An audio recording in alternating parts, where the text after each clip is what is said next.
So, Stephen, first of all, I'd like to ask, from the title of the conference, Perpetual Linchpin or Emerging Hub, is Turkey going to deliver on these expectations over the last few years that it's going to become a sort of a pivotal country in the region? Well, there's been a lot of discussion about Turkey fulfilling certain different things over the course of many years. Remember, Turkey is supposed to be a model for the Middle East, and it certainly hasn't fulfilled that role that others had given it, and that Turks themselves had taken on. On this question of whether it's a pivotal country, I'm not quite sure. Although I do think that there is a very strong possibility that Turkey could become an energy hub. I think all of the needs are aligning in a way that puts Turkey in an extraordinarily advantageous position to play that very important role for Europe, for getting gas out of Central Asia and the Eastern Mediterranean to other markets. The Turkish Prime Minister likes to talk about how Turkey is going to become the world's 10th largest economy by 2023.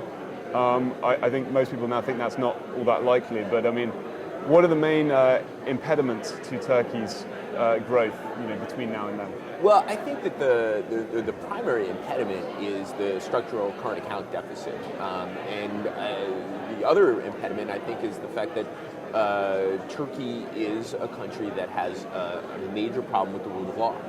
I think that that's abundantly clear. People will have difference of opinion about how the rule of law will affect foreign direct investments. But I think that as long as you have this turn towards authoritarianism in Turkey, in which investors don't know that they have recourses through the laws and institutions of the country, it's going to be a big problem. That's not to suggest that there aren't good investments in Turkey, that there are underlying fundamentals, underlying businesses that are attractive investments. It's just that when you bring in foreign direct investors, and the way you finance the current account deficit is through foreign direct investment, you have to have a stable political environment where the rule of law is important, not rule by law. Okay, and the final thing,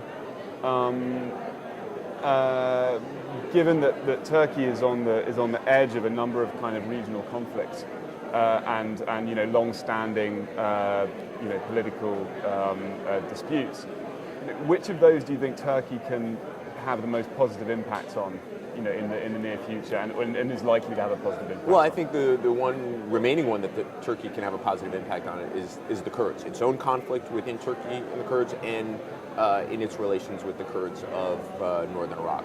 When it comes to the Arab-Israeli conflict, Turks have written themselves out of it. When it comes to helping with a soft landing throughout the Middle East, the Turks have essentially written themselves out of that conversation, primarily by their own actions, as well as the way in which people in the Arab world are viewing Turkey now.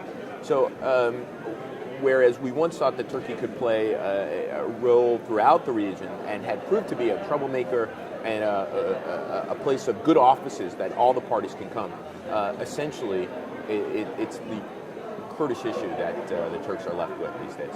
And Cyprus?